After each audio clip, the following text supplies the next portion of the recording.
Hello, Rebecca here.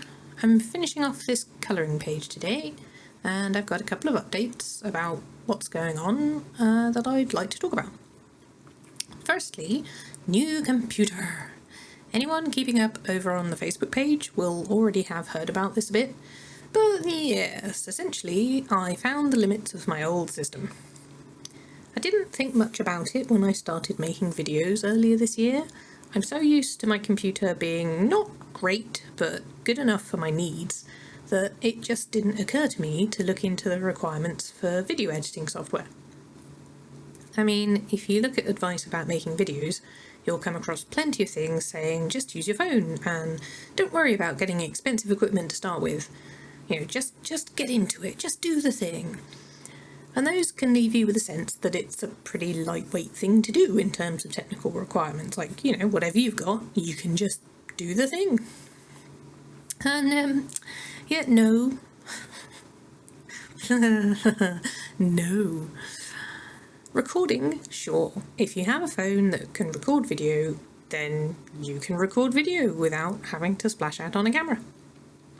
I'm using my phone right now to record my audio because it's easy enough to find a little voice recording app and do that. It works.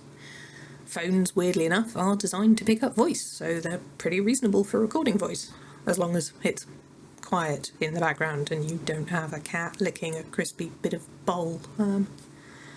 Post-production, though, that's where it gets interesting, as it turns out.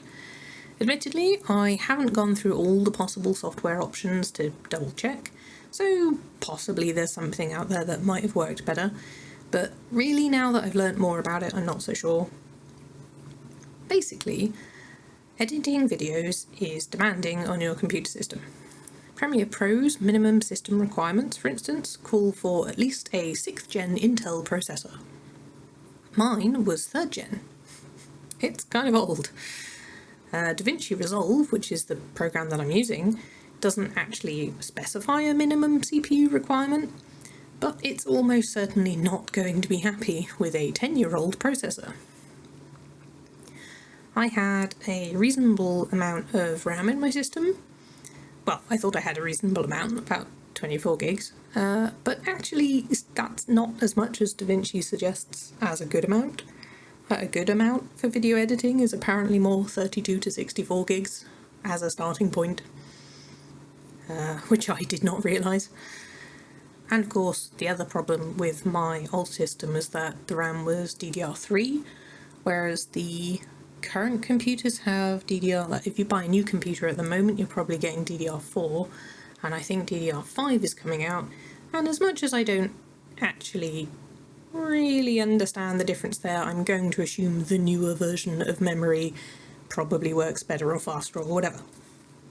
So again, I have an older system, older memory, not as much as the program was really calling for. Next bit would be the graphics card. I thought mine was reasonable, not top end, nothing super fancy, but, you know, not horribly ancient. But it turns out that editing software likes a graphics card that has a good chunk of its own dedicated RAM to work with, which wasn't even a thing I knew about until I started looking into this. So what did this all add up to? Well, I could use DaVinci sort of. I could load up the program for starters, that worked. When I installed it, I didn't notice any problems. I could start up a project, add clips, add audio tracks. I can chop and change, make changes to those things in the editing tab, somewhat slowly. If I wanted to scroll through my timeline, for instance, I had to wait while the thumbnails loaded in. That would take my CPU a minute to think about.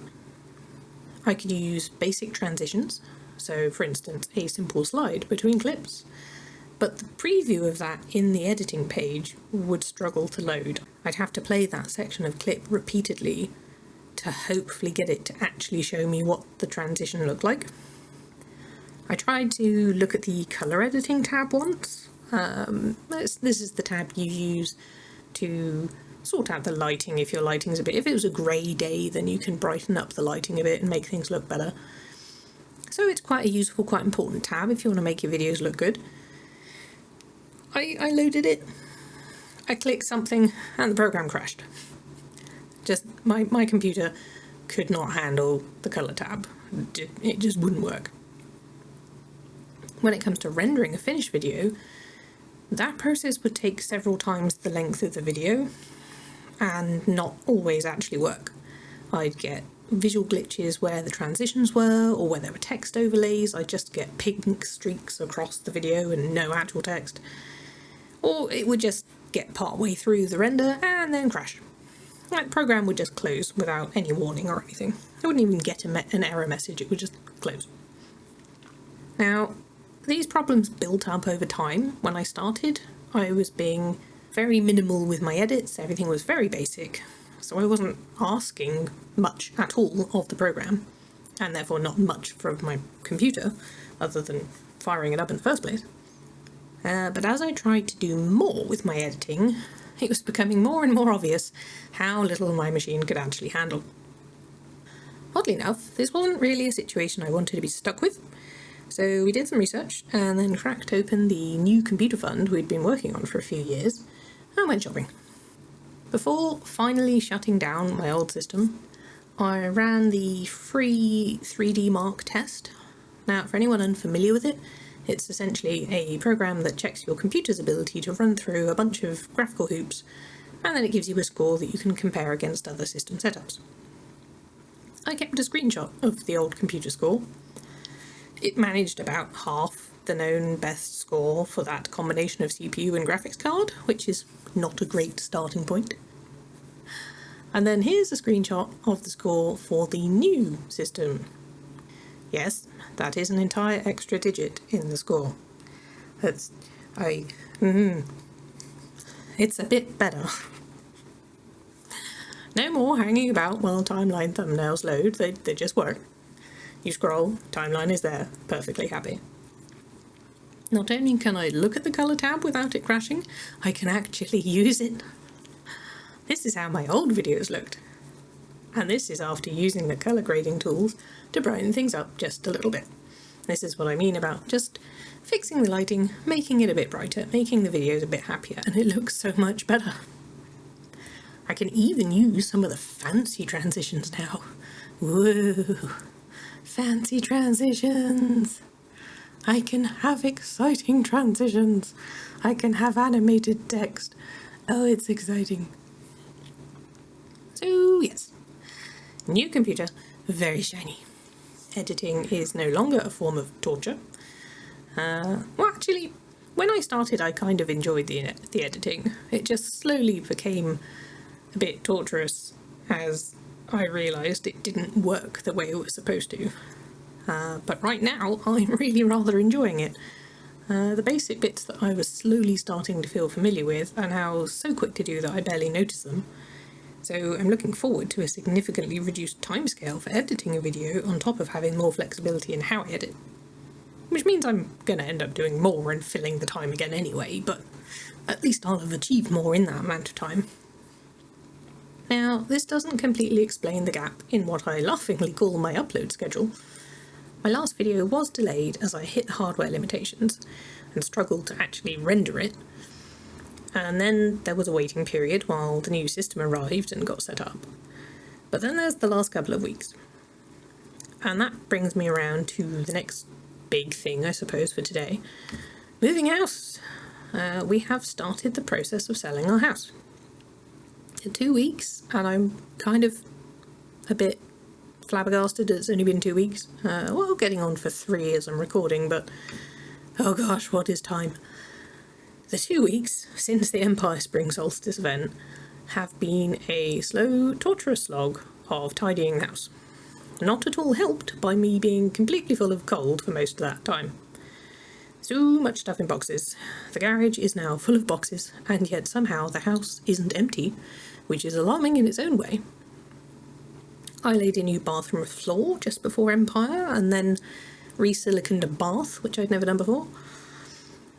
I've painted a wall since, packed some art supplies, built new drawers, dismantled old shelves, packed more craft supplies, repositioned what feels like at least half the furniture in the house, prioritised and packed even more arts and craft supplies, all so we could have the place looking relatively normal for the internal photos.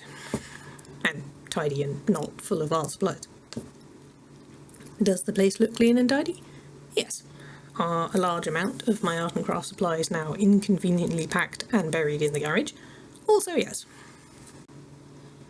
I thought I'd be able to get work done in between packing and moving and cleaning, and I was wrong.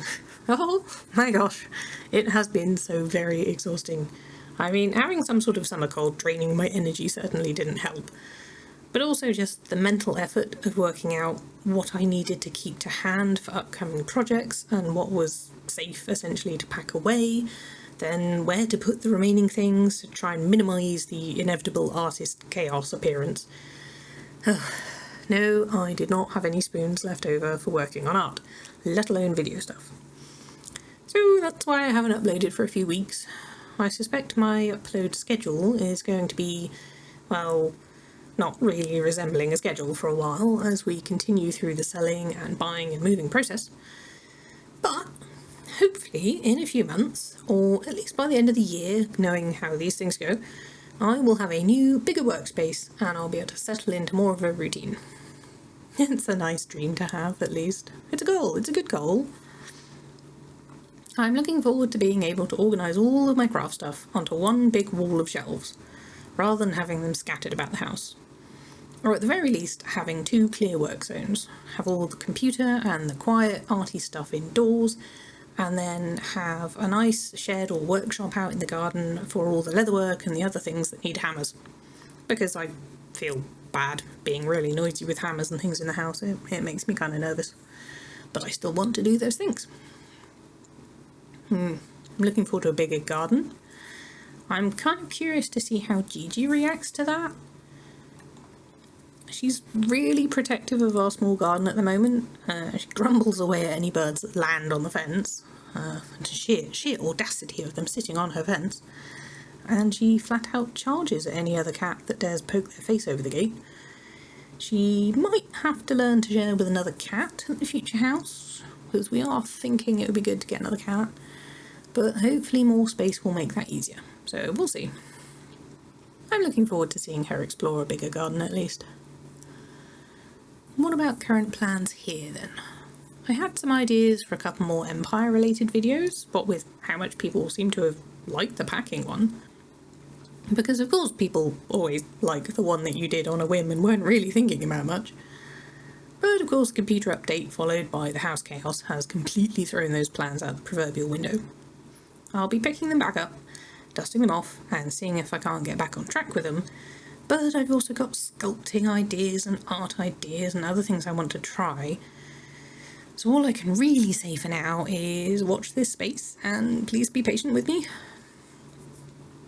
I always planned for the channel to be a little bit hodgepodge, but I realise that some people might prefer a particular thing, so maybe they won't like having to wait while I do other bits. I don't know, we'll see how it goes. And that reminds me, thank you so much to everyone who's been subscribing over the last few weeks. Even though I haven't been uploading, the keen is building for all these video ideas in my head, and now I just need to recover enough energy to actually get started on them. Thank you as well to my patrons as always. Your generous support keeps me ticking along with at least some semblance of order on a monthly basis, and that's really appreciated. So what about this art page? I think I ended up using more colours than I originally planned to. I find it kind of hard to stick to a limited palette. It's something I need to deliberately do more often, I think.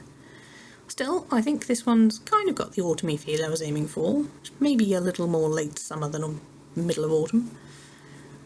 There is also a satisfaction in the timing of finishing this page right now, because it kind of feels like a turning point in my video creation adventure. My journey, to use the phrase. But I guess that might just be a me thing. I hope you like how it came out, and will join me for the next one as well. As always, thank you for watching. If you enjoyed listening to me waffle away, maybe consider subscribing for more, or hit the like button to let me know I'm doing something right. Ta-ra for now, folks. I'll see you next time.